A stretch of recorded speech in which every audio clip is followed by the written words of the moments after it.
aye na enkofobi entiase no Madam Sophia Kufu, that was the first time in the history of Ghana say former chief justice only the demonstration, former chief justice only the demonstration, not against just a human rights violation, but we economic issues. Was saying the pensions can be and the baby near that. And then Madam Sophia Kufu, the news out there is that man Penny John Dramani Mahama agent to me so amani abodi sisi or Council of State. Gordon, democracy. And yet Russia for democracy. And yet Togo for democracy and ye. Togo for democracy and na one party etesosa for so many years and na Russia there and na Putin or not be president. One was a be prime minister and no sanity but democracy papa mudie. Was Ghana no we there papa. Even though there, but ye can't democracy, Ghana the democracy. And this is South Africa, or more dominant one party. Ye was also South Africa for the past 15 years. Or more popularity in air from a so think it, any a you for buy a just malema mobile wing. Almost certain beyond so we increase or more members of parliament in the room and a crank a more choppy off more cake or more chunga cracker. The next 20 years to come, they may get a quarter of the population of members of parliament. It's democracy mudie. This is Ghana the party baku entimi entrasia. Say what Namua for 30 years was a year to be extremely difficult sad in ABC. And Edu Bra, I also both political parties, I did to me say, Oba, Obeko, Oba, Obeko. It is Oba no qua, Yensusu, air portion blame. And my who say, when I say, of course. A bit more also will be Nanya BB, a boy you. 95.9 FM Gordon Asare-Bediako program ni the Ghana program ni the Ghana and na ye say no so ahomache by yakwa by namusa na nwume yesaba betena se you stream live on Facebook as well as on YouTube me gide say Akaline etwani menu nyina atum Akaline GH ya da se na ensem bia kokoso before mekumu kura no mepese may special appeal to MPP former appointees. Mayor special appeal at the Amamo. NDC for a swai moso. Almost one to Mososa.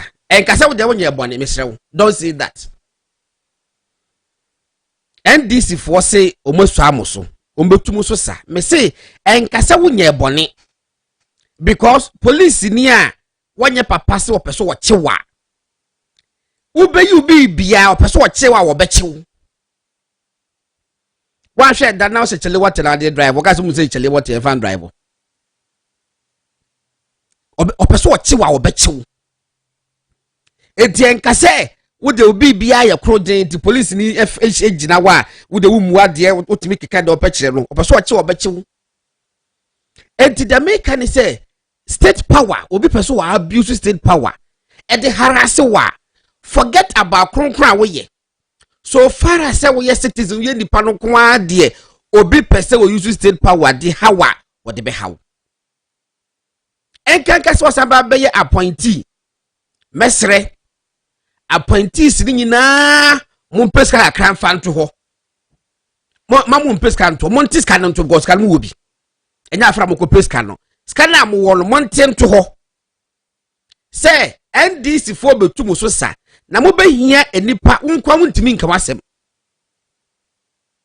in fact asem no mo de to so a wonkwa wontimi nkyekye wasem mu obehia nipa bia mo ma kyekye wasem mu obehia ensentro fa mo maka wasem bia ma a publish ama a broadcast wasem bia ma obehia party members obehia party communicators ya ede ne be areho say ya bechi ekwan nye kwan papa so na ade bechi na wabusuafo wo fie nim se na wo ye former so enso na MPP communicators e wo 5 media houses 5 TV stations and radio stations asebo ba ye busa na also over there me say that in the echi into the kenka foforo ye ko ba kono so a me say that the echi sa ye ko next person after 5 media houses MPP 5 communicators and you now decide not to talk about your matter.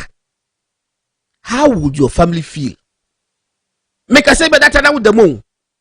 Ebia ni abechi wa naju. Ebia naju de suom. Ebia kwese de bia wa fra wonto papa bia de kwa so ni abechi wo. Ekedwa da nyina be kan se de bia man. Afi na obi ye yinani.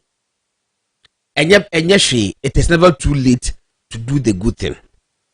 Se wunya wa ba mu no wa se da amwo nipa kese a enye hwe. Any penny mistake, but there's an opportunity for us to correct the mistakes, correct the wrongs. And Kopeska to Tisikani be to Goskanamu wobi. Tisikani be to Jose. A toa. Then why a more betty honka krakra. Party communicators, media for party communicators, media for party communicators, media for and yet one yes adia one shasembetum. Already there's an impression out there. It may be right or may be wrong. Say mumu bebre no munya musika kakra no manfi wo bia.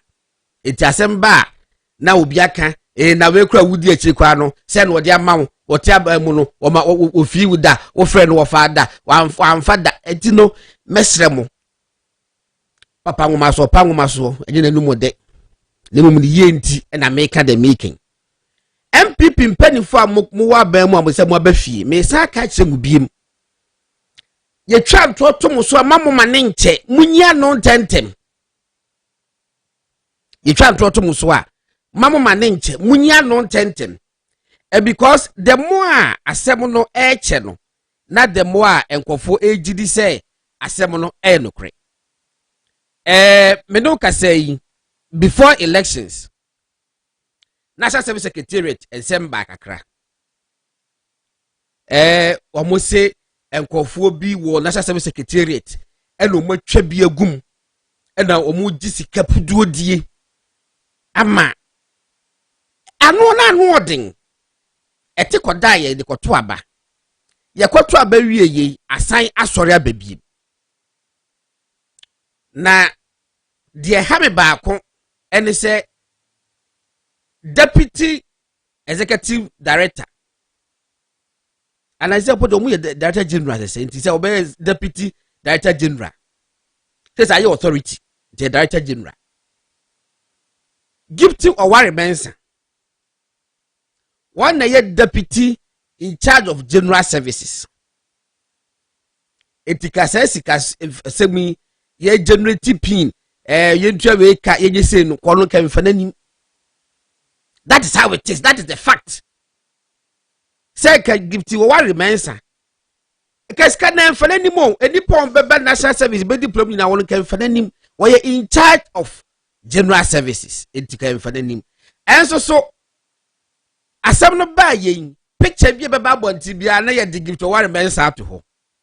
Na nkofo twabo no. Enra say me hwe na are ho krampo. Afi ni birthday wadi da birthday na nkwan wom to say birthday in fact na nkwan wom papa ija wom na birthday no videos na nkofo dia babonten and yes opulent lifestyle and the to war mensa when you sika da bay nkofo ke kasa nsem no enyam okay no problem say the lifestyle is na mwadi nyi ho a does it mean say she should suffer for adia wonye ya na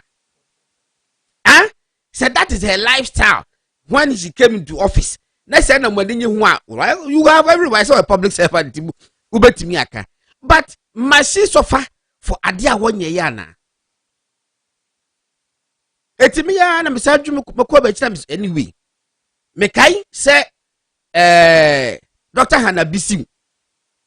Also kwa birthday party bi. Na cake kese bi a oyeye ete se chandelier. On bob you light na e to light se staircase no. It will be bebre and now what the cake. It's never the chandelier cake. Yes, we can was sempa. It is all bad by moi.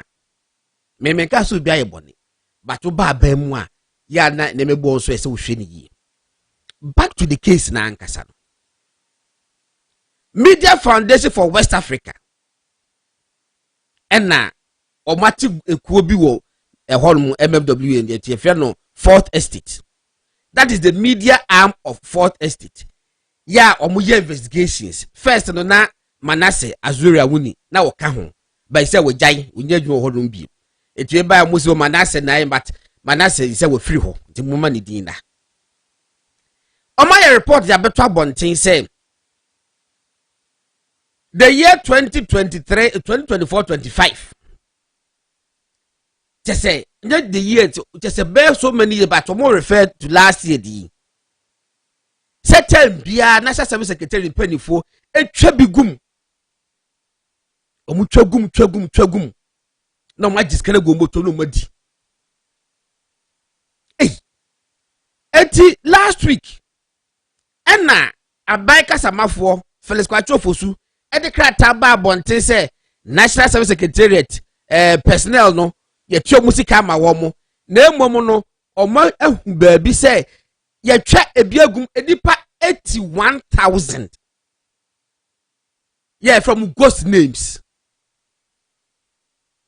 Honestly speaking, who say po yem behyewo but say wo ye nipa dia me dem se misremo say wo ye nipa ya wote ne ma bia se kakra bia ya wonim nipa ye dom kwama mo kwa national service a ne ka say ghost names ne 81,000 da ebe ye din be ye nwanwa se wobetim agi adie etimi manye ani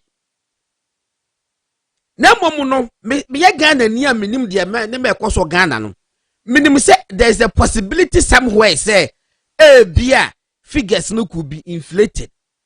There's that possibility sana me madwen ye me say it could be inflated, but to the tune of 81,000 a pure madness. Say, Ubetima Kamasa, Memetima Jesus of the day. And you're possible 81,000, hey, 1,000. Neka say the 1,000 cry make Jenny market a crop on about 1,000 do. Now 81,000, me say you're possible. It's a Mr. Tibu same. Nayana. Pedifon so assemblies and investigations into no one person. It's a investigation. Say, as some crowd court, how much more the things are the investigation. Speak out. Me bomu ama enra and area and press statement about Bonti, and they are denying it. Nanra minya and chechremubi. Enra minya and chechremubi. Mame fan chechremunimra.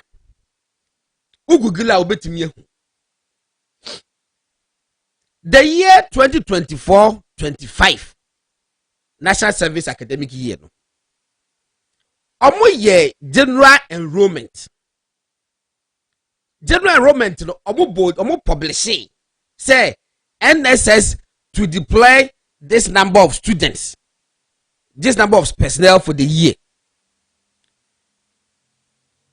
Enti omu deploy ya no wia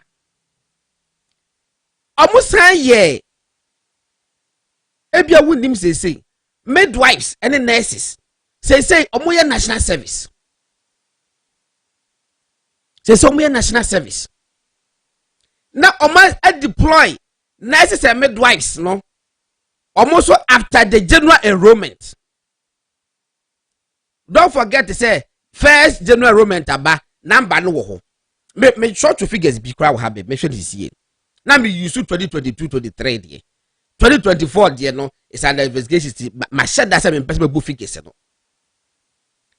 enti general enrollment there if I say 2022-2023 general enrollment 115,240 now say midwives by 10,875. Yanu ye after general enrollment. Now next midwives assigned by second one. Yanu also 4,330. Asana teachers dear answer by about 15,000. Enti wo kwhwe general enrollment e kwfo adwen wo so. Eto kwhwe general enrollment na say 115,240. But Obeko controller na figures na wo no a jump from 115,000 to 148,000. What happened? Teachers they abeka ho. Nurse midwives they abeka ho on two occasions. First enrollment, general enrollment. They making o check Google a ubehu da me kan eti hwe Google dia yo I don't know yam say hu aka me dibi ma a friend is saying Akaline. Okay, so me ba twa hwa de we kwapo dia 2024 di ni ba twa yentie National Service Authority assigns 106,223 graduates for 2024-2025 service year. We a year 2024 edini 7 September 2024. Yenhwe bi. Mesa Google here no. Friday, March 8, 2024. NSS deploys 13,516 trained teachers for mandatory 1-year service. Eti with the 13,516 no na da kwa kan 106 ho. But ya no nkofo adwin ni so. Ebi sa wa ha okay, say the management of National Service Authority has today November 15th, just before to abano 2024 released postings for the second batch of 3,416 nurses and midwives to undertake their 1-year mandatory national service at various accredited health facilities across the country for the 2024-2025 service year. Eti year biano since national service for teachers, teacher trainees, and nurse and midwives start this national service no. Every year biano, service year biano. And nurses for 4 deployments. But the mutaya who de any major one you all university graduates ekwaye na esono ya na ba my announcement say and the oma ekwa yini but who controller ahona bon say first batch second batch of nurse and midwives and the teacher trainees enyina so abeka ho nti no omunkwa ye ba 40,000 na ba beka ho enti oti ba bia okohwe na no wo Google a wo hu say 106,000 e call ye but just listen the control controller no 160,000 hey no what free what free say pe was what free say pe sama ni nyama yo what free was ye ma hu sama mo multiply mami eti se obi ade 700 cedis was a free mu 42,000 times 700 Ghana cedis was a kupo mami obowie ya was 2 billion Ghana cedis na and I buy na save because ya mo antua.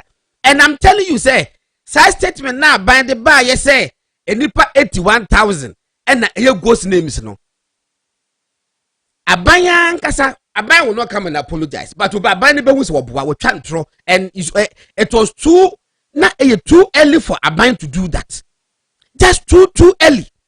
Now last week there's not draw my attention crying say enipa President Mahama na appointed no 2 weeks ago ya say he said one active director general of National Service Authority was an interview obubusa no so called scandal was if figures na wo hono enye accurate was if figures na Media Foundation for West Africa na announce Fourth Estate e de ba bonte no enye accurate was said that and one point to details was say enye accurate it is into the yema investigations no enkoso menia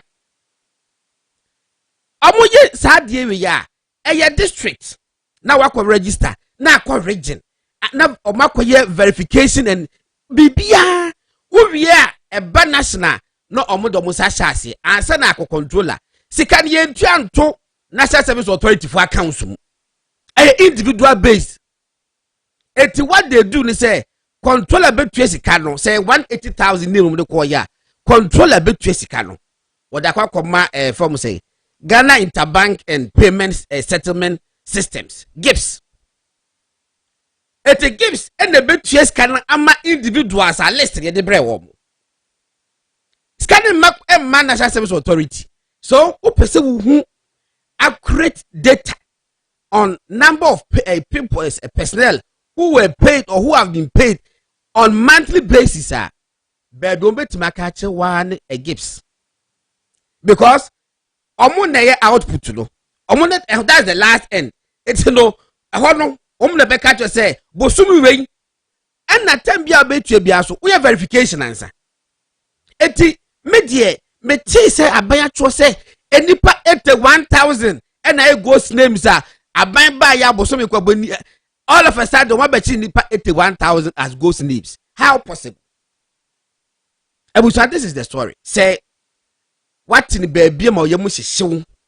Say ena yenko ofui ena omedisika ena omedisika o. Mintimi nsa omuti ensitiri. I'm not here to do that. I'm speaking to facts.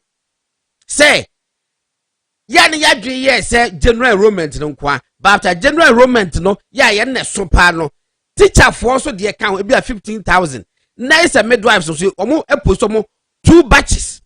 Over can me no be an say 20,000. But we mo sorry you know omo the general enrollment in kwana ye and omo can say the issues and the investigation. I'm not under investigation. I'm have every right to speak to whatever figures are. Me wo. Enti no mo me akoma ento yeyem. Pedifo ebedi hu nkomo ni ahwede asem no esi. But the maker say, ye try some tomo so try to tomo so a monka santem. Mama mpani for yam sisi wo mo. Ene former MPP regional chairman ba ko bia gan onipa be bulu pa wo frɛ me. Osem papa na asemu ekoso yi ase kire se pani mu pa what if ne yam sisi no. Se ade we mfata MPP eti enchemu na mechechemu ka no oh sa na te dia ene se nyo no na ade no ma chesa wo mekasa eti mesre se eya mu kasa na afei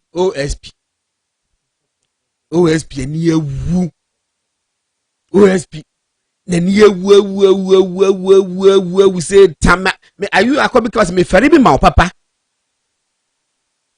o re ki se jaben me fere bi ma papa akala impa cho me ma wo enema bi se ubenya kwan an kafa to so mame na men kenkan adi kakra bi what's the time but men kan time ko na time ko ti mame nko so itabi ene abeto dwa se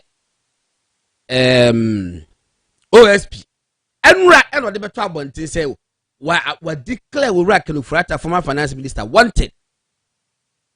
And afe ade na less than 24 hours afe obi wa born wanted no was wasan withdraw adan ya wati owura Kanufurata nka se afe de so obeba nyame adoma May enti no wa withdraw wa twa say he's no more a wanted person, he's no longer run away from the law. This etu betima eti enru May no na bi ase say na me ka say bi mpa so owura Kanufurata am Ghana nyambo ochina amagi don besi Ghana be shit because and somewhere a done so when me ya no china dia say Ghana ense e be twa twa ma me ya ba e ki se jaben udwi wo ho oba ka cho se papa ne ho mfa no obekọ hospital akoye test bi nyame adoma march ni mu no ombetimi ahwe se etisen a etida wo ye ho maka cho se okay ye fare se march okoye na e bi so oye 1 or 2 bi na for recuperation a whoever me mu di nyame adoma ne ho beto no na obo man Ghana and na me te say OSP issue statement no na me ka say bia wo be ka say you have executed Kanufurata because that's the ultimate that you can do. And then I was expecting you to issue a statement say yesterday night I order for the execution of Kanufurata. Neka will say yes, who power wo to me, who bet my own at me jam kwan. Utimi jo bin ko free in some. That was what I was expecting you to have done. Say want man ye. Ken kwa. Well good when must say. Me na Patrick Awuku e was Patrick. The name must say. I mean ya ho ye. Ye de jam yase. Aye timi akọ nante abaye de na tese emu ya na abaye share tu afi nche ntafisi apa da bi last year kwa ye said de kwa last year kwa na ba ko pedi last year share beso 2 bi sa ho ayata brefie ayi ufie mate ya me yamfrɛ ma yamfrɛ de kaka che people from penny for say how you move fee you don't need to be invited olu wutwe mu afa ha na be chia Uche mus like a crash of pocket. I would about you better. And one no, but it be any. Then remember now we can a year appointee CD. Yes. Oh, sir, I dear Bakwa, and the party from paying for it here, and chess had the wheels. To see a year you call opposition. Menoka said the only organ of the party a year to my communication. Of course. See a call opposition. I feel the party no mu ye bet trust the party but communication since the day I to I declare ye besin communicators and all radio stations and TV stations. Yes. And making sure say any party for kasa ye church same watch them crofo 80 to 90% of say communicators see e crofo so a ebi pe oshinka kra yamano. Oh, jai. Let's say me baby ya mami. Obi enanti no for radio or TV program. On share opanyi bi krampo manen kasa difu we. Dabi. Na fa kokko defend yen. Enne sex communicators ya na ofurate asem ba ye. Communicators ya na and spokespersons. Yeah, true. Example from one radio to the other. Yes. Ye mame sisi adapa. Esika se bi ko ba ye. Obehwemu no. Aye communicators. Of course. And the time as a news why. Yeah. Meanwhile, because when is a good demo, yeah, binum ya could be a be communicators. What you say? In the position, it's not easy. Yeah. So, but obitim got 3-4 programs a day. Because or kasama the party. Yeah. It's your best former appointees. I know my party members are be woman. Memo mon chance or more position on who communicators yen hapo more. Yeah. TV radio. Yeah, you are right. Mon yen emra ye juma. Because the money you move ya check. What bro? Yeah, bro. 20s before 2016. 2009. Tell me also be more bar after victory. But person me say at least before 2016 there. 2009 ya communicate here besin what you say enti ya besre omuntwa mani hwe the party communicators especially yabo opposition omo ade kom eye adwuma no mfo mani enhwe na abaso bobu so mfa mo kakrakra what you say na no ayi Dr. Bawumia ko American map mienu bi ahim so ko na ko American bi bra e be communicators so then indeed when say as I'm working, as a job will be frame. Enra. The same as I work almost can Dr. Bawumia Queen and can say job from back you be a can. And I'm saying, yeah, you are right, but I think say a 2 years or so. And yes, a boloma, a bosumini, it would be a man and the man stabilize it. Communicators, yeah, my yourself said that. I and to moment the man stabilize it. If you are from May, June, Hawkeye, he said, depends what time is still low. It depends what time is still to me. Say from May, June, Hawkeye, no. Dr. Bawumia Betty, so ko baby 1% for back community no monko na communicators mo no so sa. Ehwa omunya ba ko pekwa li akira. Omunyina ba mu say that me so dwumi so me so. Yanko. Oh, nti yaja me das ni also do anu atumu. Na Ghana ya reho. Oh yeah. Me kai say emra ya yenia ba pani slow so. Yeah. And the better about there's a media stations bi wa. Amun fa emra enye adwuma. Nti omulansa ye de amomu no. Or twa sense so. Me ba akalan pacho dem ma no. Ubehu ba ku ya choso enforcement action against unauthorized broadcasting operations. Hwehwe no ne fato so. Abraham Bekenka no. Misa ukutu akwa. What you say? Yen nyina wo Ghana. Ye hunu ensem a okujeta brakwa. Na ne Sam George no mo ene ayi Abranti as say na from afrase ye mantu ankasa bi mi. Why no. Sami demfi. Oh, the what to gold. What the sell at the Google so na all real, you know. What you say? You someone no more catch the Ghana for. Omo kan ya man ko ye say eye musuo sa mami beka say media station bi fa emara nya adwuma nti ye terminate and as revoke mo lances. But another these same people ehunu say media stations bi wo ho a omuni mra so nti ye twe obolances asense is it coming from the NDC engwanwa mami reading showing hey was say enforcement action against unauthorized broadcasting operations. The Honorable Minister for Communication, Digital Technology and Innovations has directed the Acting Director General of the National Communications Authority to take immediate enforcement action against the following entities for operating without valid frequency authorization in violation of Section 2(4) of the Electronic Communications Act 2008 Act 775. 1.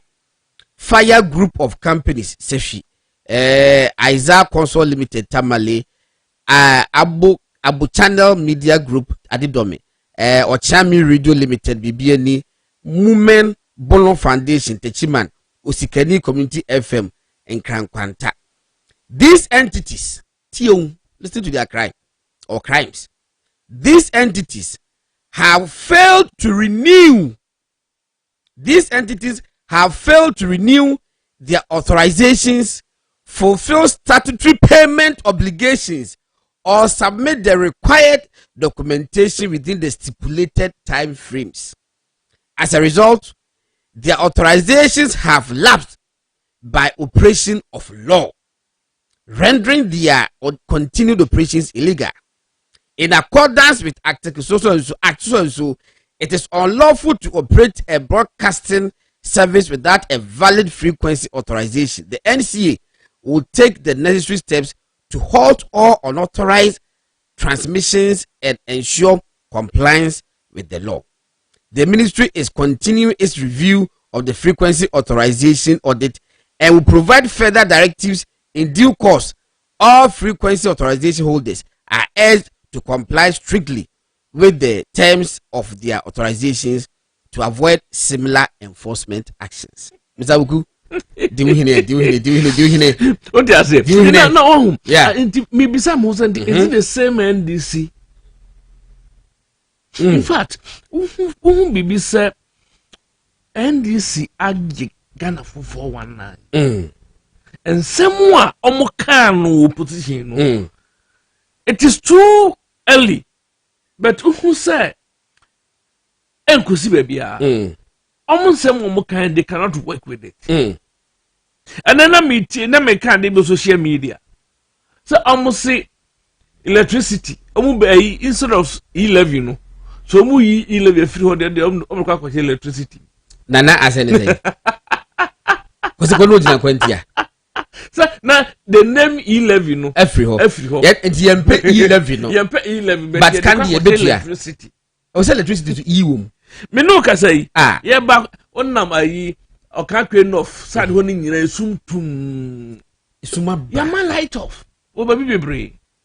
And I'm say, hey, so we any boshena na. What you say? Insa na almost hu say media station bi wo ho. Na we no kwa dem say yi kakra. Just omanko new. Oh, we yeah. So omanko new. Minia. If you ne konya ye nim say ye MPP fu yi. Ene o ka pepezu na se that day na wan kolonua obenya asem. Yenyawa. Ya baji kana su. Yenyawa. Adom be young. Okay, obi the message bi aba say oh sorry. I mean mama ko Facebook tu bi na me three say for no. Was say Charm William Benjamin NDC wanted to flame up former MPP ministers to cover their incompetence. The whole world is watching President John Dramani Mahama. Was say we are starting reporting John Mahama NDC to the whole world. Ghanaians should watch out for more. Kosia Samoa is watching. Okay, I say there's no democracy under President Mahama's administration, and Ghana is not safe. Facebook and omodi e buy na. Can make YouTube. So we go to transfer. What do you say? Intino ye be hwe sani omo because why omo because you see omo sha say to hwe ne movement bi omo ye papa movement bi a ade ba ko person na mi hu so say ya mi hu say NDC abana na adwen say the first year no obeye obehunahuna MPP fo bi na magana fo anya omo mudide say ene omo baaye no omo ye adwuma yes me pa chaw crocodile John me pa chaw enye no na be man to sibu abafom enye no na ma wo light bill abafom enye no na be ma wo water bill abafom enye no na disca be show botum ni nyina ya ade bia ya papa idie enho be ba ho papa ya okuto ntoso na sare ndi na nimi kise jabe okudwas keke na sare ndi na nimi o yebi o dia se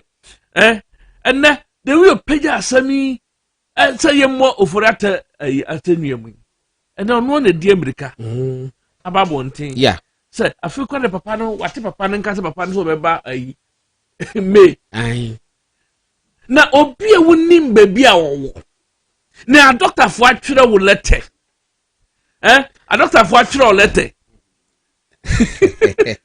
a doctor fo atwere letter say owo ha sabio MPP mi de bia me God me ka anopa me ka no atenka me saka no ha okay say ye ba aban mu no enam osumo man no bo ka bia mfaso ni so me ya manya bia ni a ye de wo ka wo nkwa na wo oh sa emramu wonya bi di kwampo obedemu a wuntimi nkodam bi ma no o just emramu sa wo ye mfunso ni de wo kwa ye ma me show je nka so for ata ye sent there be that's what you are talking of course, about yeah. But the actually say ekwan ya wo se ye fa so ye ne ma no na nya bia no ense papa so hu se wa hwe obi so de be court because the legal powers of war so betime declare obi so wanted questionable what you say questionable obi a wonim ba bia owo wona na doctor for dinkita ho because ya twere wo krata wonim say omo wo say the address nie yewra Muhammad nua no de wutimi twa pre ticket free so kwa kohwehwe no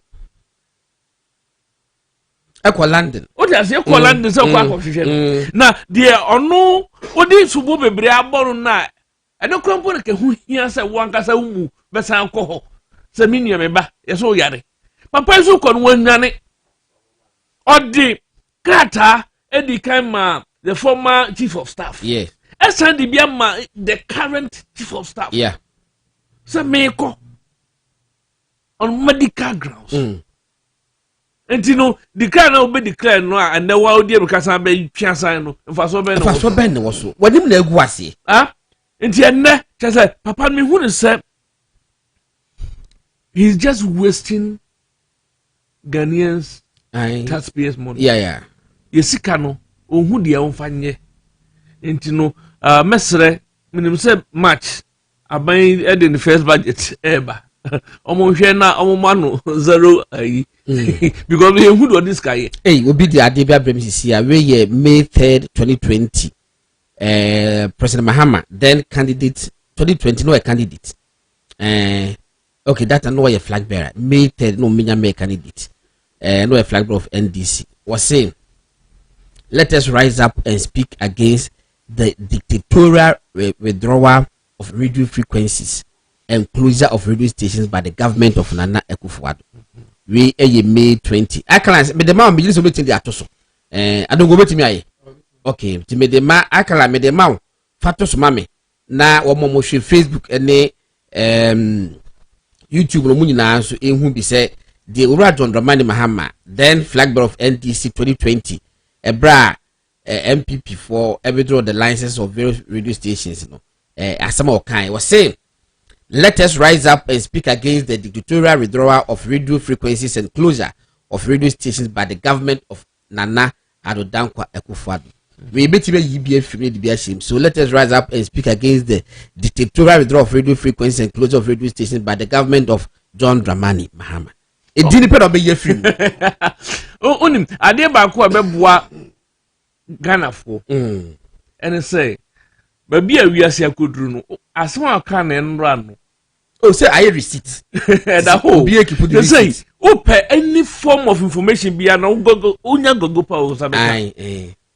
Open any form of information bia o say ye mra MPP e ba bam na NDC for na ye ja power na fu 14 cities something more so obo go na no correct because on the 5th of January mo to fu by 11%. What I say unless the nipa na on na kwhia na Elizabeth bantimi edi central we akiro and social media na ntino wontimi fa ho ni NDC for kwanya come here who demonstration. You are some media fee press conference be say me sa wo and then na esi yo What I say? It's Ghana for your catch. Yes, you can say Mitchremo. You can say the second coming of John Mahama is going to be a disaster. I will ban the because on your bedroom, ya penal Ghana for a near Juma. A binum crano appointment letter. A year before the elections. Yes, so many uncle menim se so me to go fo so mfiri Kenya na ba hill nko transfer obi ono so be create 24-hour economy ama maburu nya adwuma ye oyi maburu ni bia kotena fi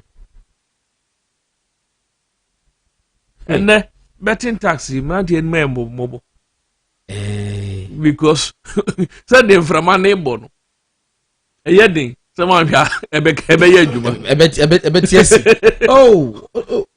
wa hwo munyi.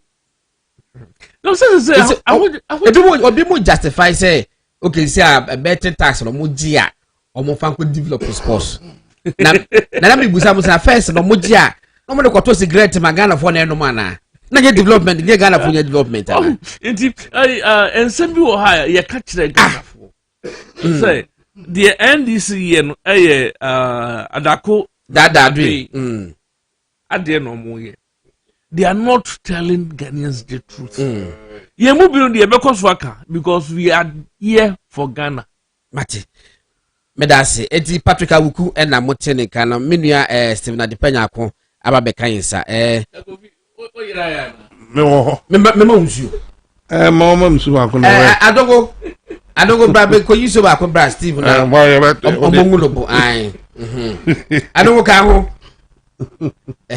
Paso betima to say we biaboko adom ne mompa bontie de nyamiase na afi nhia yo eti mo akwaba afi shapa afi nkometo yensa de we say no na me your story bi e bi ye kor me hwe sa story no me your story bi before December elections it would ye kor no meka ho asem ba cho ende ye kan OSP nsem ye kan National Service Secretariat asem ye can radio stations so ma jeje o mo frequencies from musem eto yo brapa medase na mafa kwanya we so na mechia ai yempenfo efi Dr. Mahmoud ba omiaso na yere Samira ebesi me constituency chairman Steven Adai na constituency mumpenfo nyina na ko fini mamu wo yire masanga chia me brapa eye ben former constituency chairman Nemami ayo ayi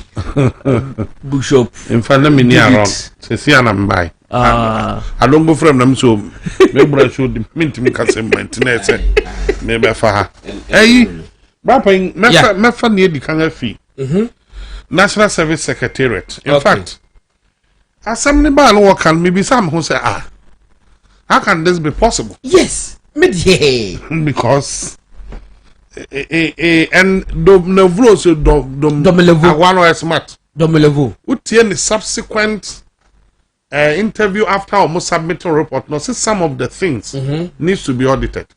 Ayo He was smart to make that statement because even in audit Uba katem go finish go say malfa we are I need to be given a fair way too listening to my side of the story. Now how can almost gives the credit to National Service. It gives the chomoka. Hey, so how was the ghost names created? It was one. And you see, the young one say, Abanya Maba, Moses shall buy for. A camoma as a justice for, without any some Cassidy disrespect to but a casa they can come as a justice, you can't say justice. Now, much Ghana government from the office of the president.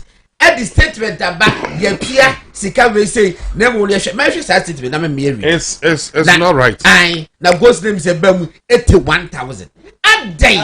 President Akasaka watch they say if I'm 81,000. No, unless at the movies are because the way movie be that or what she will be idea and a parent who has a crown or cheddar idea or better say Bosome or share the museums are 400 billion. It's not 81,000. No, it's not possible because my just some education. Now, a human who are and say almost share a brea National Service for a year media blasting no like omo your posting first yeah universities the public universities each one from the poly for yeah we are and no echi no teacher for national service I feel no on there nurses into the initial figure mbeka 81,000 some growth for mobile and subsequently you count nurses then put the back twice. Yes, I'm told. Yeah, back twice. Me what data no? Enti omo show the work omo yes omo hwe media we away from the but no ngakofa. No one can omo dey call parliament. Then besides say hey, the parliament has small institution for somebody to go and sit there to say yeah can say nipa 81,000 ye twa nipa 140 ka. Na me bisa say ghost name 60,000. How were they doing the verification and then the authentication of that data for gifts to pay? Well, I mean, the system will reject duplication of names, and even because of the card that they are using, yes, it's not possible. So, let's party members because as some way by, there's been a lot of statements which seems to as your muyi and crop for nama. Statement of the buy you.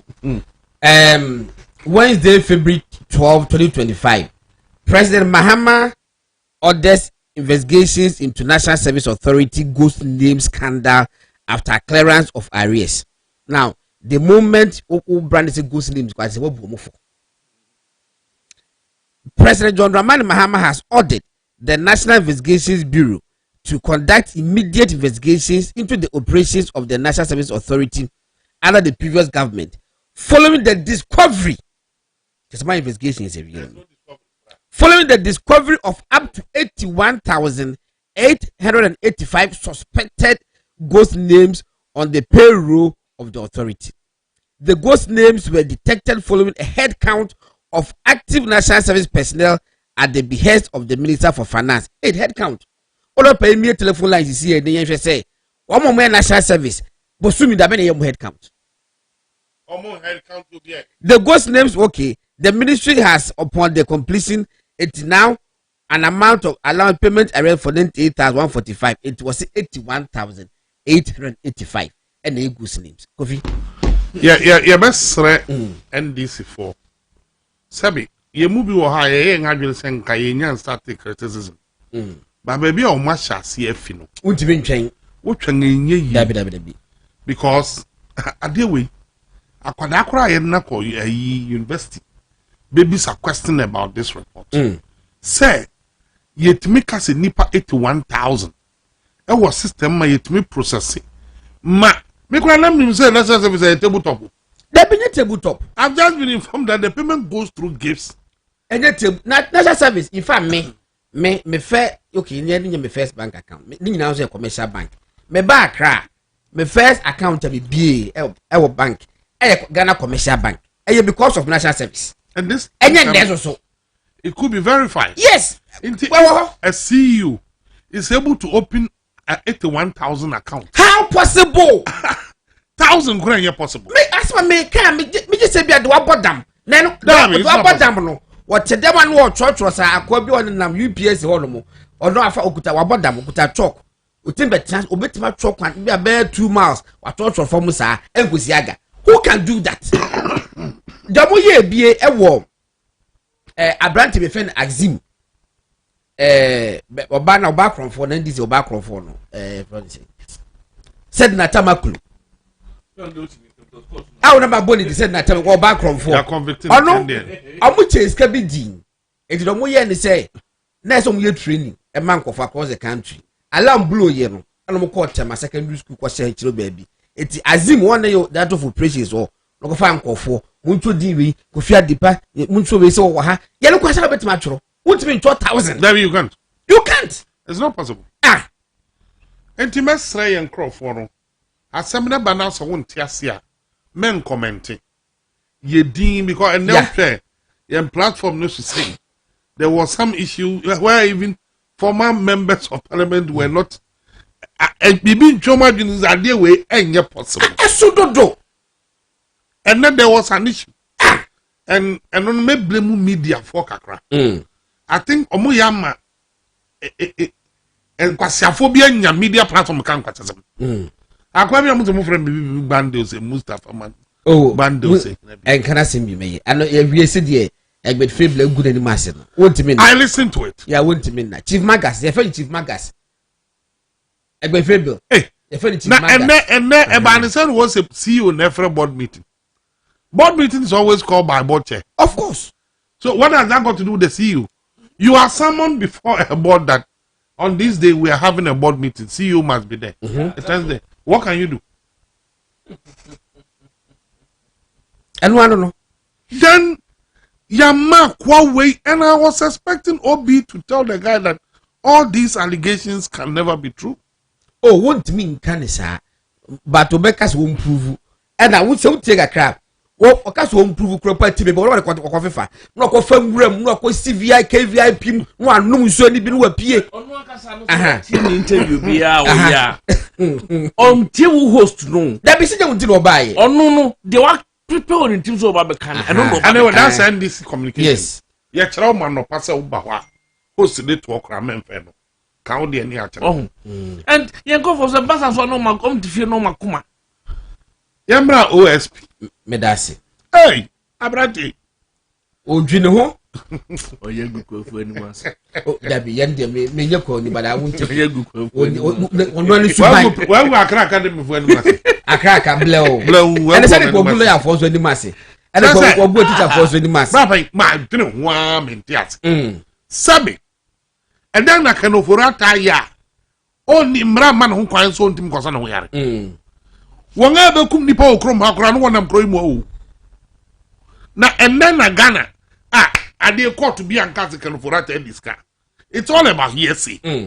It's possible say even what they are talking about ye be come mra mu no no hear it's right. Now wa begina ho say wo ma ultimatum say den wa ma o be kire na nemitie ansasar Ghana Law School former week. Yeah.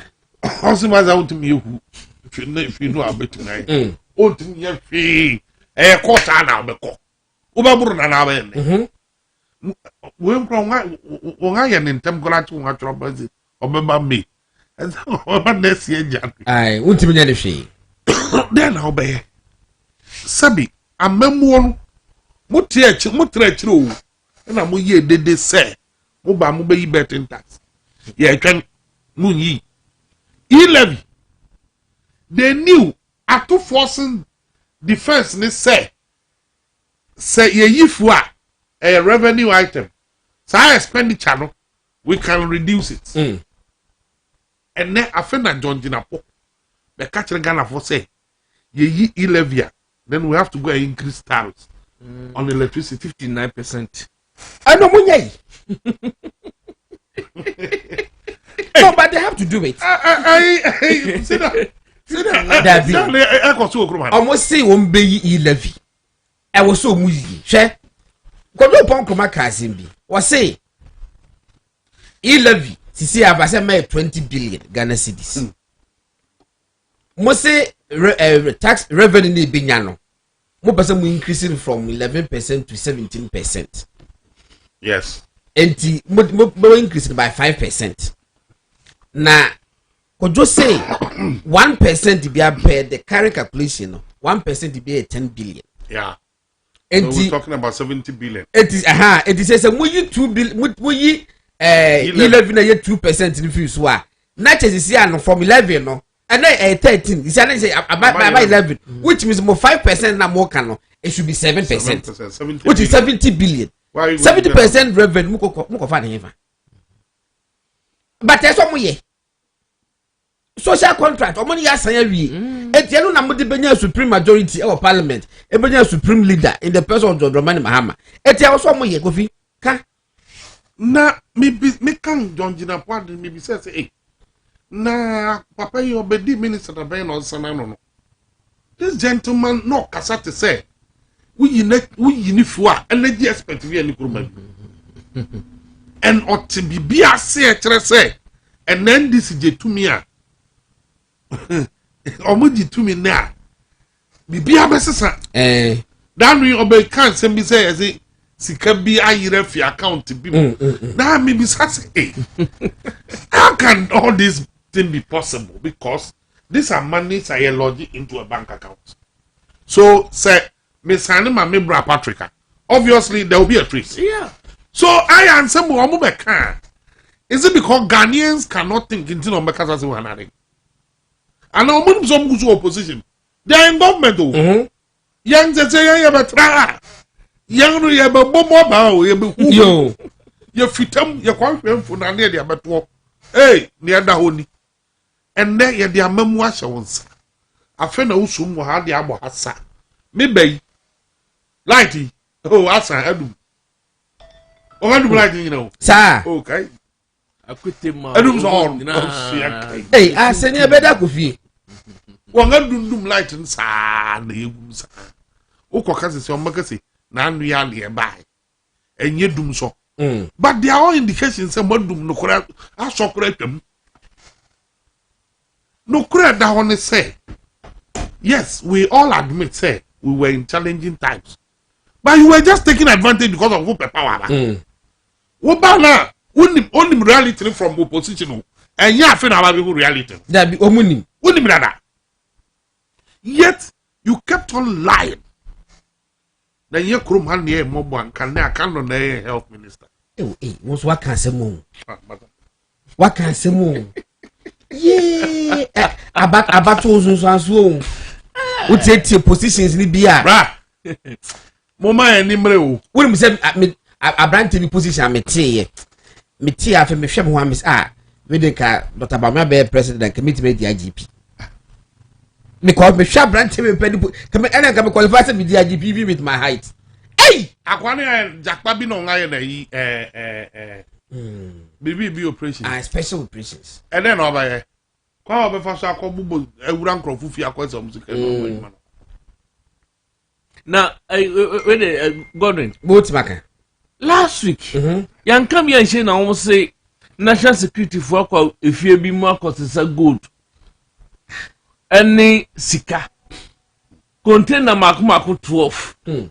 Now, say, as I'm not going to say, Gordon, Enkusiaga. What say national security for your share? Men sasa me menyini.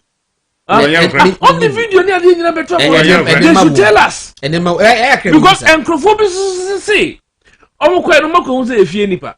Ayo. Movement from nipa information of Nyan. Don't go to Chemo if you nipa media. Now, the support is what they ma or more in opposition.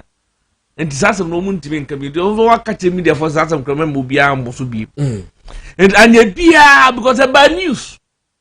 Emma who say cameras dear chira abaka yes baby bidini adego national security for near banye yes ramumbi who's baby as cancer no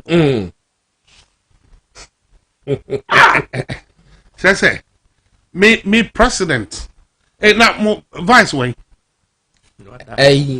prof no oh said President Muhammad took our band to Kushiano airport and then mama okruma well matiso Kushiano no and yet my rabbit na crow him Kushiano airport aba crow him adwuma your vice rabbit din and am catch on hey President Muhammad took our band to Kushiano I'm not sure to want to answer yo mo money baby you run home Mudim baby, you rather. I was for I would be radio 95.9. Ghana is under reset. And I said, I get the Ubunyi. Ofia de Panyako. I come who I say more. And now Patrick Awuku, so I come home. And now ye di and my main call your YouTube page, and I may share. And the park on the messages about me reading.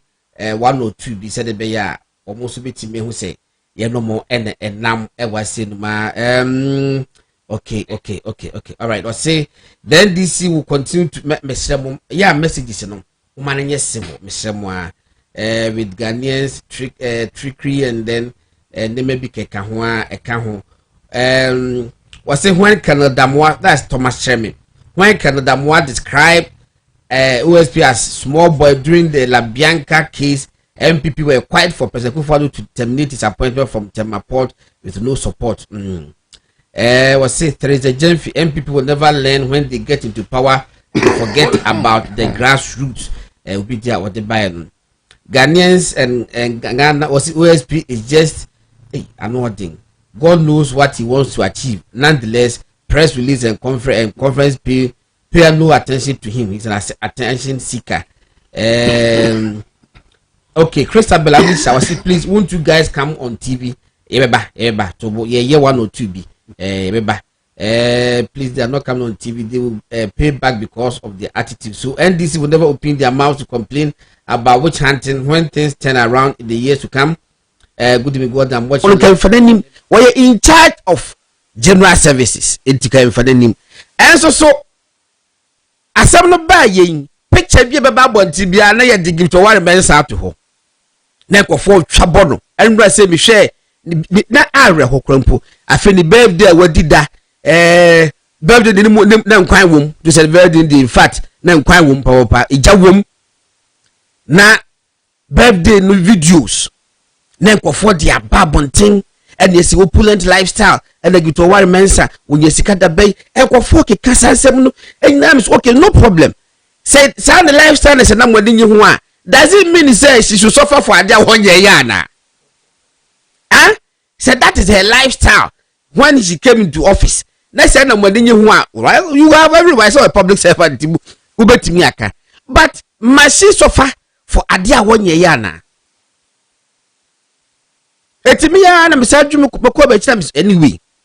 Mekai say Dr. Hannah Bissing. Also quite a birthday party be. Na cake kese bia wo ye e te se chandelier o bob yi light na e to so light se staircase no e twetwa ho bebre e na wo de aye cake e te na fe chandelier cake yaso ye ka ho asempa e te se o ba ban mu a me ka so bia ye bone but o ba ban mu a ya na me bo so e se wo hwe ni yi. Back to the case na ankasa no. Media Foundation for West Africa ena omati ekuo bi wo ehol MFW and the no Fourth Estate. That is the media arm of Fourth Estate. Ya omuye investigations. First no na Manasseh Azuri Awuni na woka ho. By say we jai. PC registration na Akufuado ene na ba ya oyifri awofo so for 7 years. Awofo antwia registration. What's registration o mantwia no. Enne NDC force almost sign Eddie. That is the almost research, you know. And you almost had the pity and news not say aba. Because already the parent association is there. Meme Bako school nibi. Is there. Wako pity. Oh, I'm afraid meeting yeko. In fact.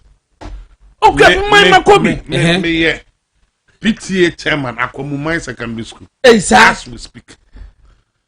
Into where they are medium. What you say? Hey, oh yes. Oh, foreman.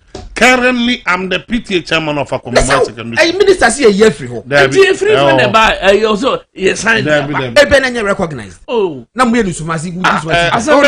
Debbie. Sir, me some be a clarity to add to me brother. Yeah. PTA wo. Okay. Na niesi ne say because of the free SHS policy. Yeah. PTA was made to be a voluntary organization. Okay. Where you can't force a parent to pay. When we agree to pay something, a voluntary. So, gone are the days where the bill. Now, PTA is a PTA dues. Under the free HS, yeah, my bill. Okay.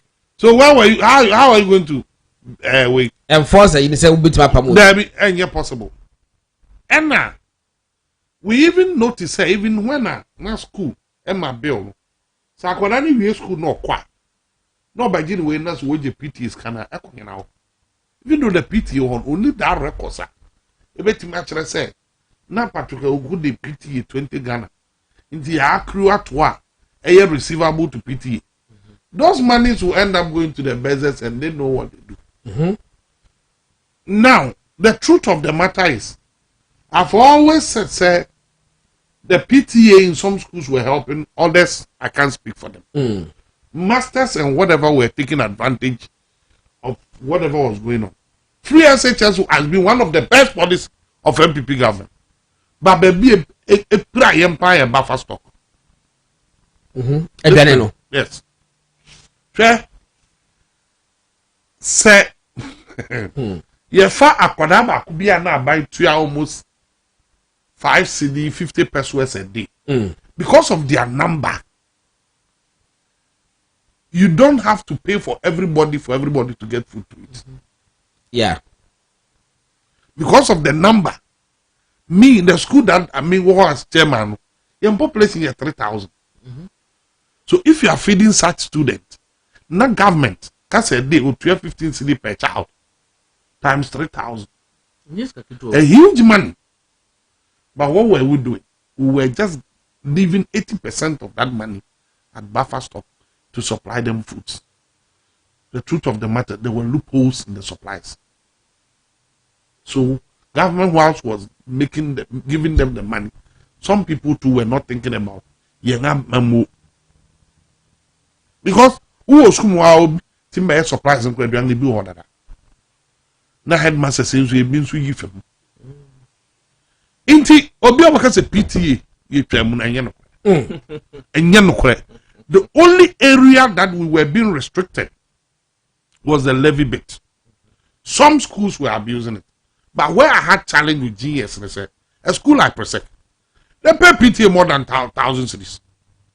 But nobody is talking about it. They are willing to pay. Yes, that's the issue.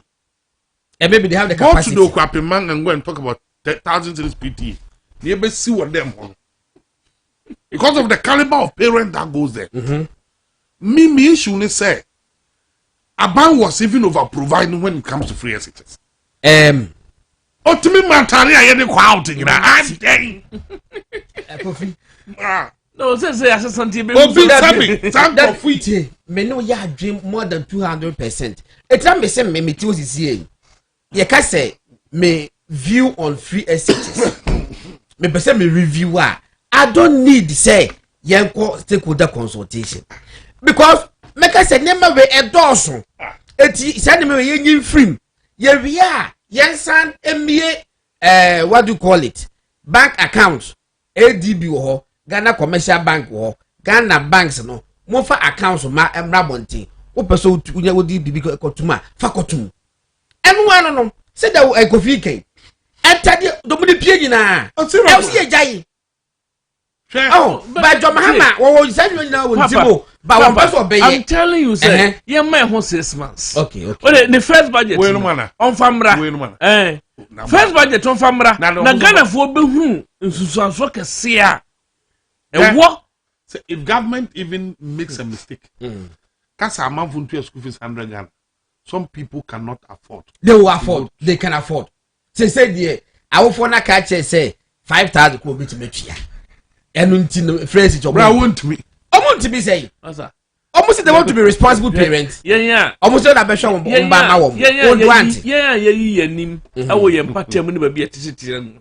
Like opinion leaders. Say, oh, Sorano Panam Beshem Crofo, a book promo. At times, Grand was for a winning chop money man. That is a book promaya day.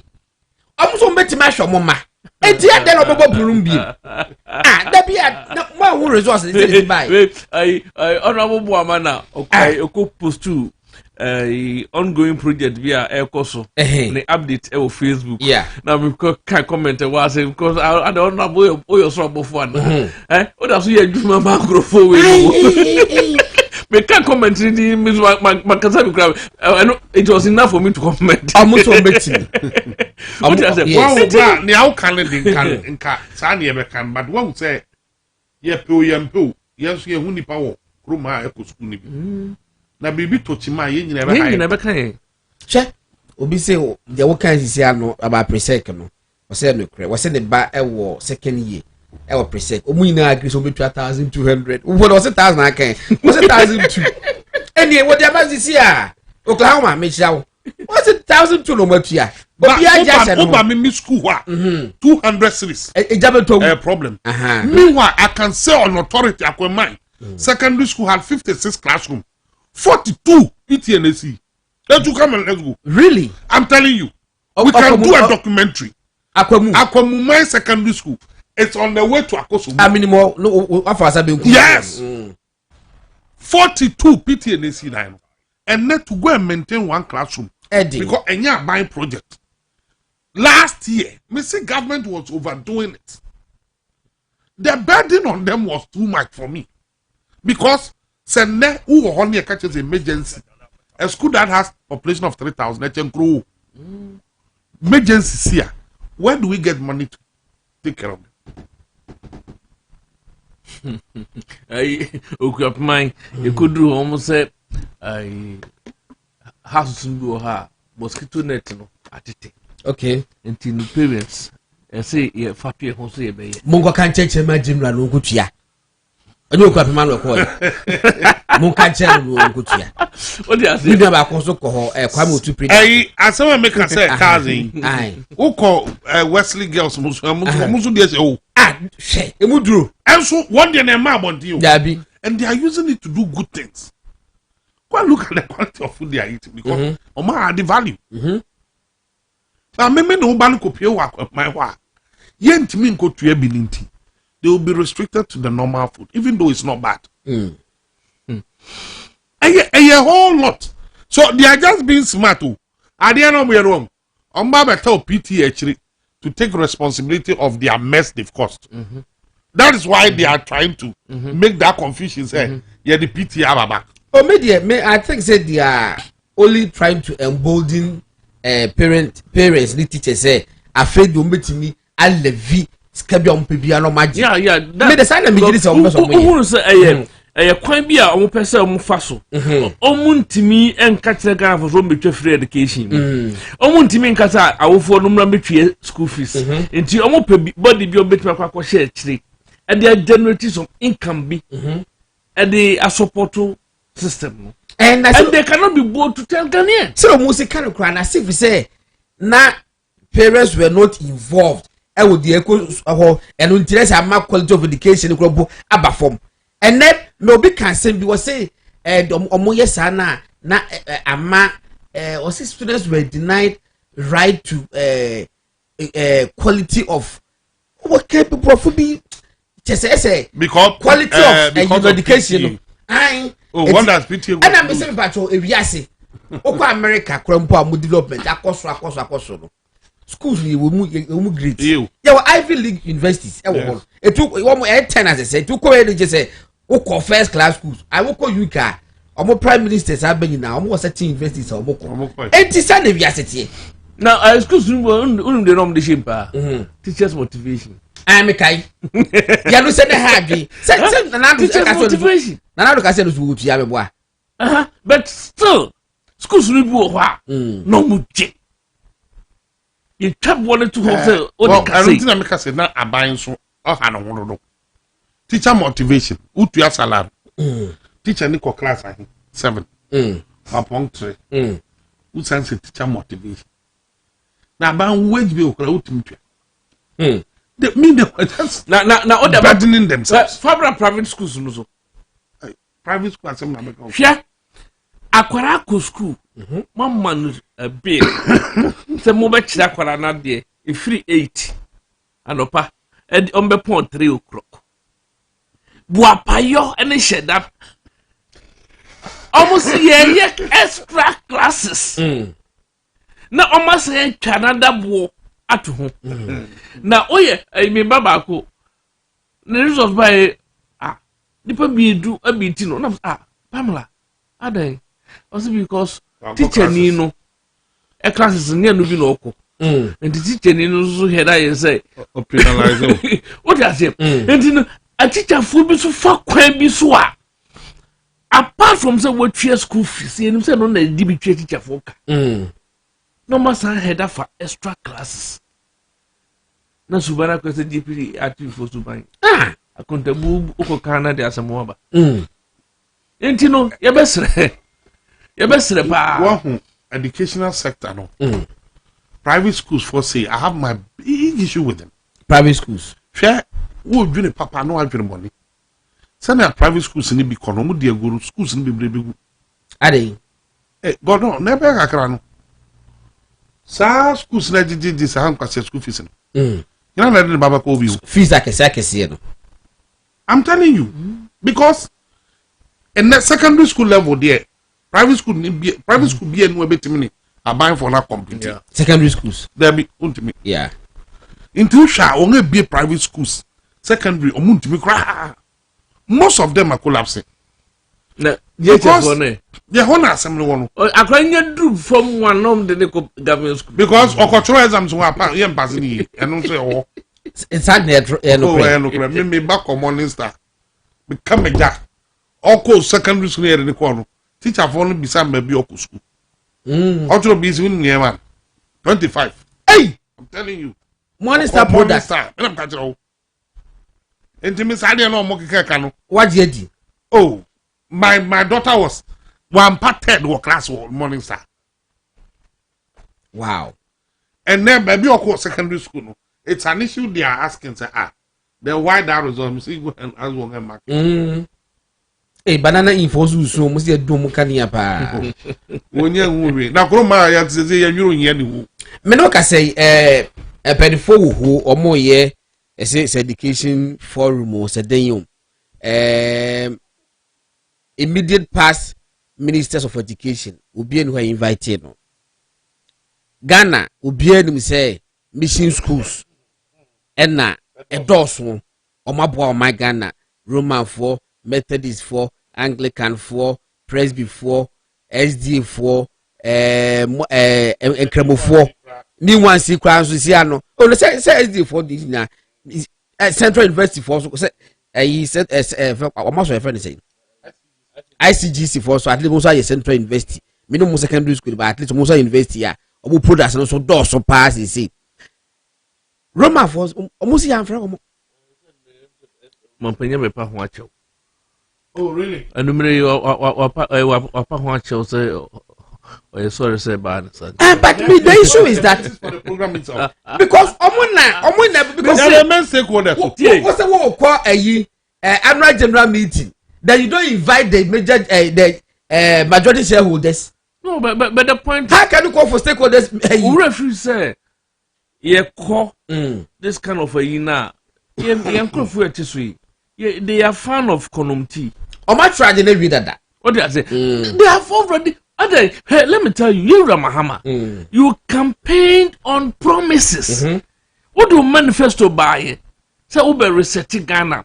Ghana for you now, our team was here 120 days. And Nema Hodra Baye. And after now, Quacoji, I didn't be the best idea. Now, Nima Naoka. Everyone.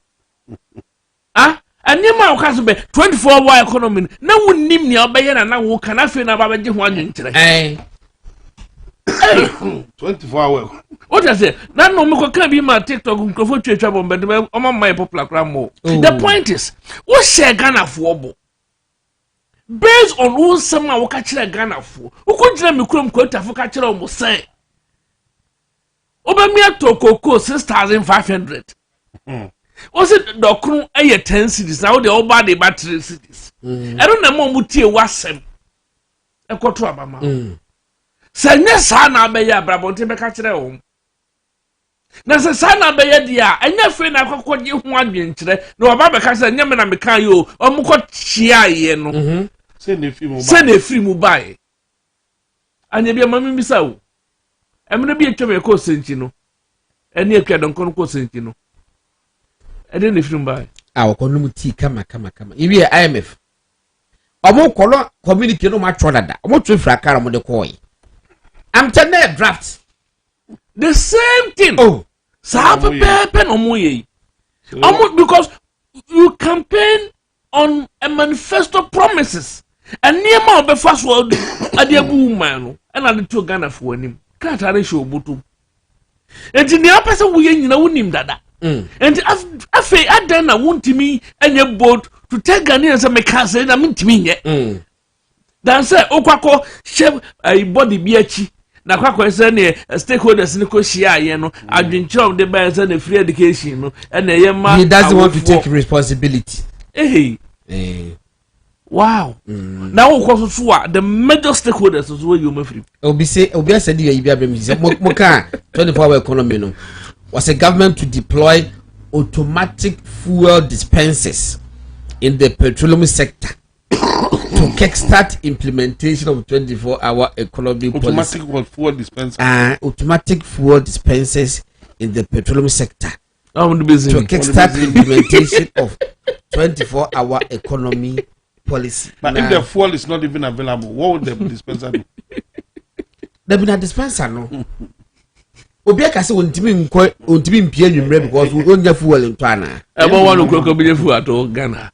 And can one okoko bi fuel to. Na me be say government to deploy automatic fuel dispensers in the petroleum sector to kickstart implementation of 24-hour economy policy. Fuel dispenser automatic then the unemployment level. So obi anyina ho. That's all the problem. It was first security. Or buy and crop for your phone with so some good. And no more can say unemployment rate 18%. Say I'm saying. Hey, say we said then 27. So because what be you crop until what be count. What you say? And at the end of the day, no, your queen man say you buy it. 24-hour economy baby. Ghana. Menoka say an area deputy director of operations or Jubilee House was I a deputy general secretary ma NDC Mustafa Gbandi. You say Anopan was starting say we tro ato Egbert Fable. Now ko bia was say Egbert Fable wafakas esinifie abrano oye petroleum commission CEO no ufiri okwa ahomije kwa no kanda so sinifie enne ya no pe ya wo kasa yi eso wode ne nam no wo kasa Egbert Fable asan fa dipa after 7 January after 7 December Egbert Fable as CEO of petroleum commission asa aye board meetings be 5 and sakwana ye handed over inti ade a waye no di pinsi wi aseda okasa wa sempa na Egbert Fable also be draw attention and Egbert Fable called into the program na nyambo channel pa bi say dey we be hold makakra o dis so bua ebo what's wonya ne krata say one step aside 17th December no January na ifiada what's the sakan no and wo free head of transport say madam me krata benti nyame adom akina wan hwe do adampo nyame adom akina memene ma driver fo bi number fi cars ni bi ni sifi eti ma omra fi no me fa cars de ko cho krata de ko e ma me no nso edi drivers ne buy e mo ma to legi so mo de cars ni na kwakosi eti busa Mustafa Gbandi say ayi fa na car de say car ben ogun ni ma se poto me hwe me tie feedback now. People are happy say Ebra Walkasa on prime time, you know, Egbert Fable to me call him to the program. A good and must catch us as work and what should be the attitude of former appointees? Say ye can't talk to so ye publish some tomoso ye can send on moon and reactive. I Godwin, as soon as you obey a sim here, if you man near Wabam, so Becca, in your minister, people and catch say Ministry of Agric, important. Bunch. Yeah. If you're on neighbor. If they keep best 1 week, and send out the sector minister as a ministry, no, response ever. Yeah. Now, what you hear day?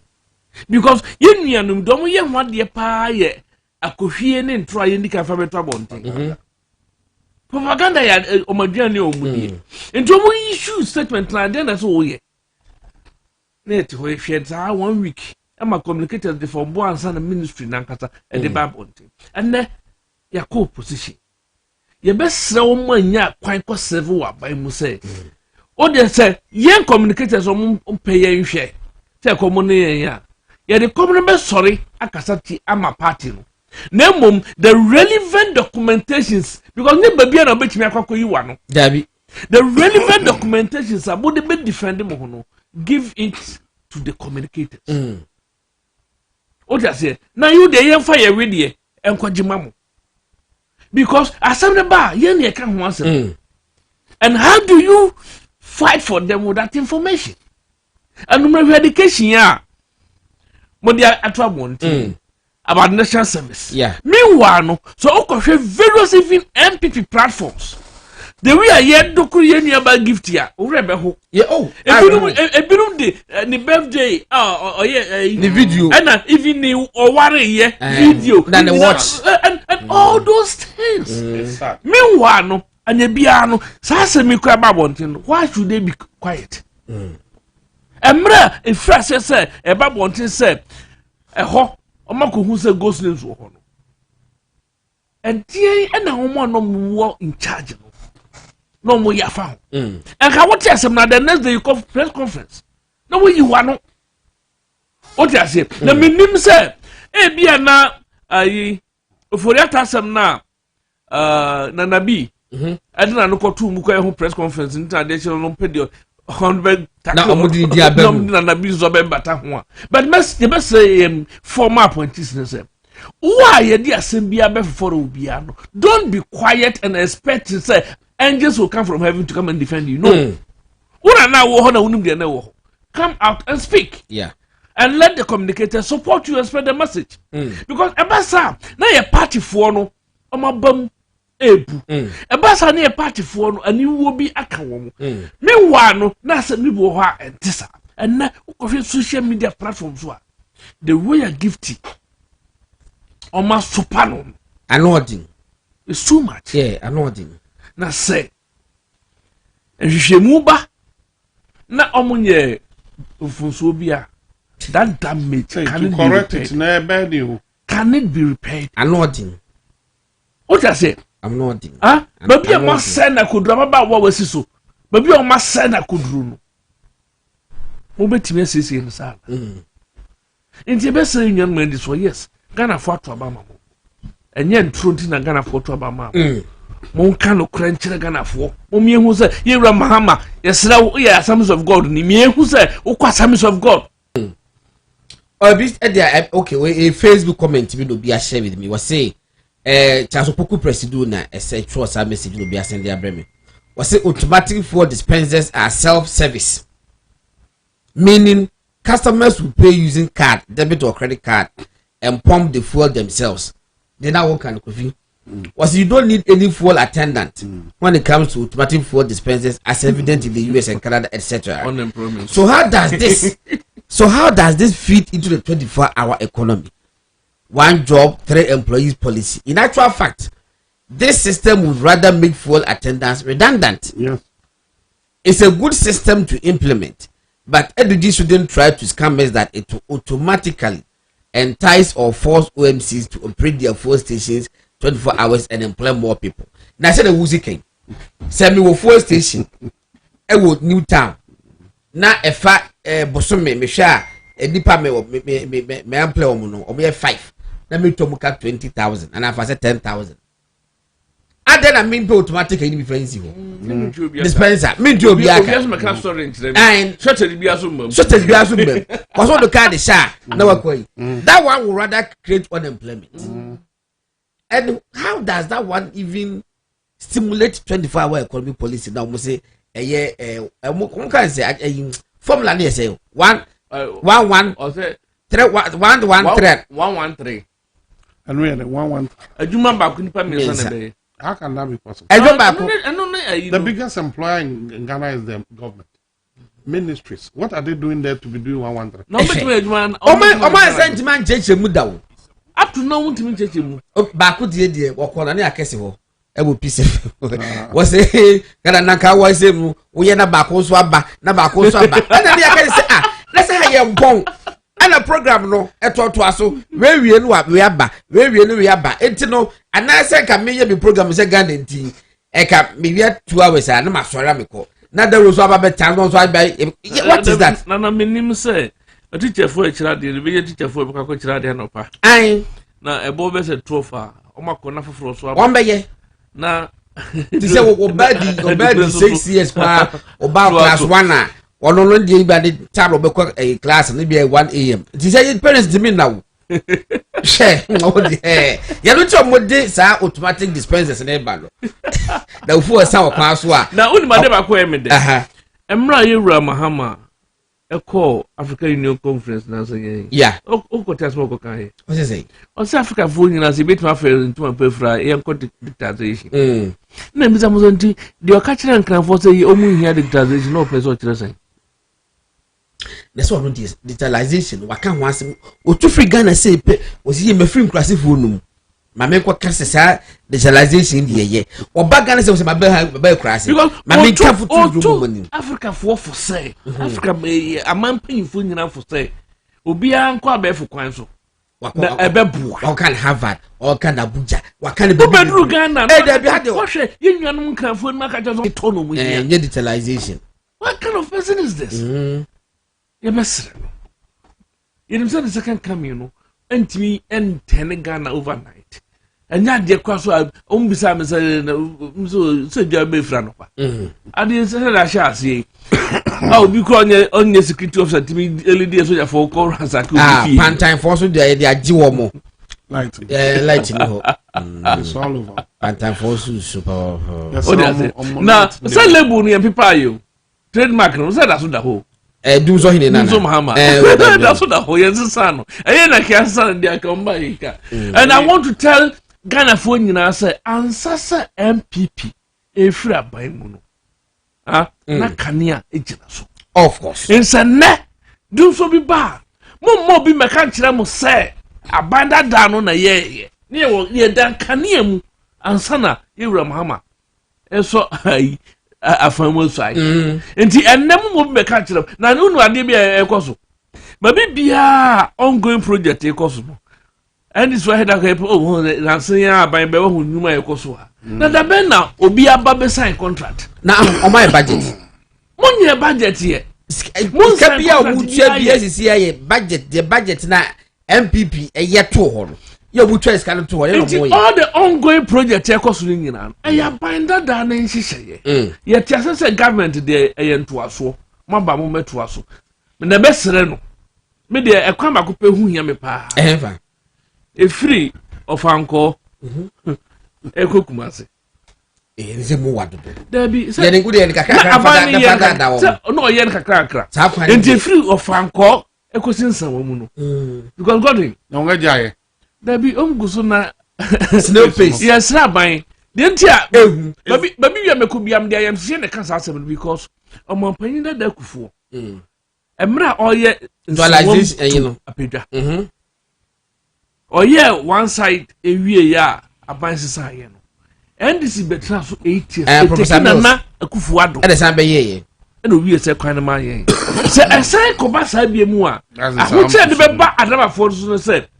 So now confess second year nya honko dodo wa do I adenta to dodo yes and also construction cost yanwe ne se Cape Coast I from Kaswa and to say aban we unwie pram this aban we and to us for adabafo ya be die dokro kwa e ma in fact nansi ni you program bia I see a kono pram with your facility bi ho no ye gine ka se ye nko because ekwan no traffic bi a begina so no ekwan adi 2 hours no ene ka buti le kokumase aba die se ye nko ama they have to change the venue oh enti so habana nye se ekwan we no ekwan de be de pass on be de bia me de apejade no na emfa to ho oh ye lopo de na present kofo ato abo kwa gu kwan no ho left and right ema abo no enua be fifiri abo no so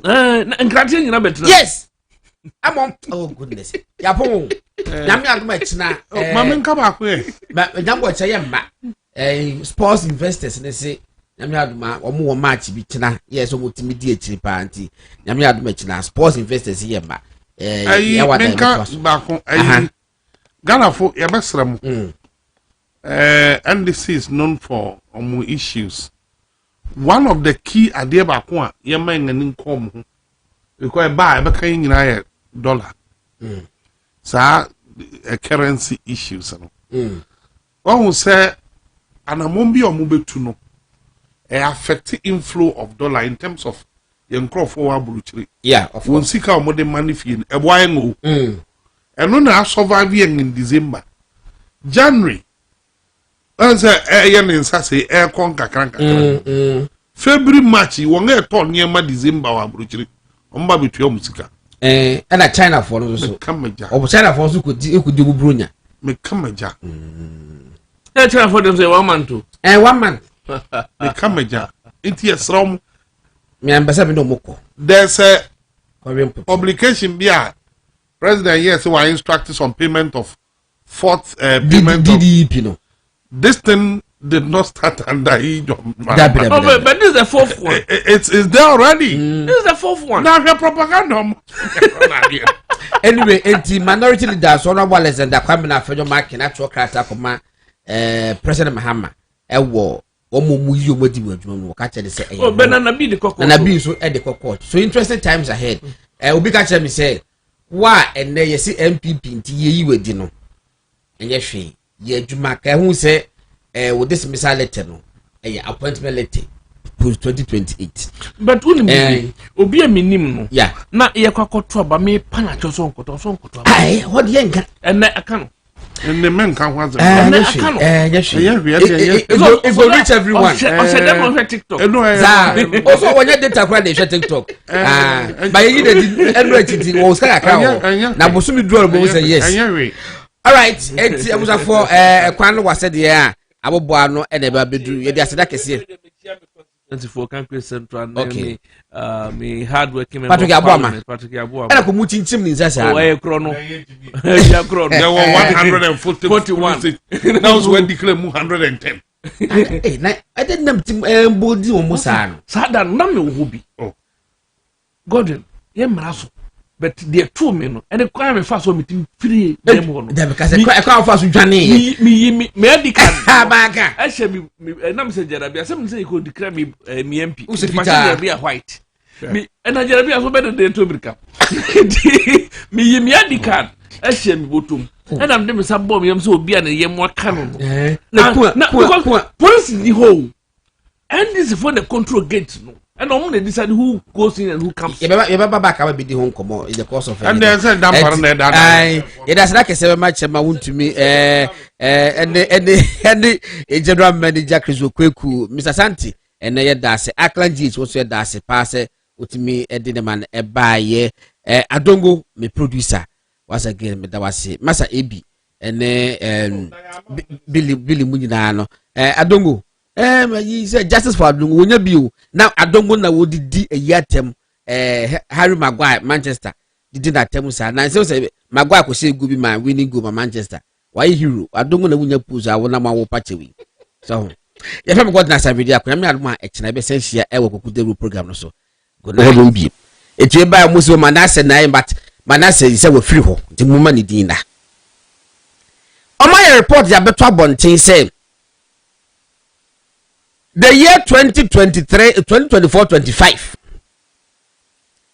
just say not the year just say so many years but more refer to last year the certain bia national service secretary penifo etwa bigum twagum na mo agiskana go moto no madi eti last week ena abaika samafo Felix Kwacho Fosu e de krata ba bonten say national service secretariat personnel no ye twa musika ma wo mo na emom no omo ahu ba bi say ye twa ebiagum edipa 81,000 yeah from ghost names and as speaking who say pa yem behyewo but say wo ye nipa dia me da bi se misemo say wo ye nipa ya wote ne ma bia se kakra bia ya wonim nipa ye do mko national service a ne e ka say ghost names ne 81,000 da e be ye din be ye nwanwa se wo betima agi adie etimi manye ani na momu no me ye Ghana ni a menim de ne me ekoso Ghana no menim say there is a possibility somewhere say bia figures no could be inflated. There's that possibility sana me madwen ye me say it could be inflated, but to the tune of 81,000 a pure madness. Say over to my camasa, memetima just as a lady, and you're possible 81,000. Hey, 81,000. ne ka se nipa 1000 kura me gye ni ma keke kro po ni ma 1000 dodo na 81000 me say nya possible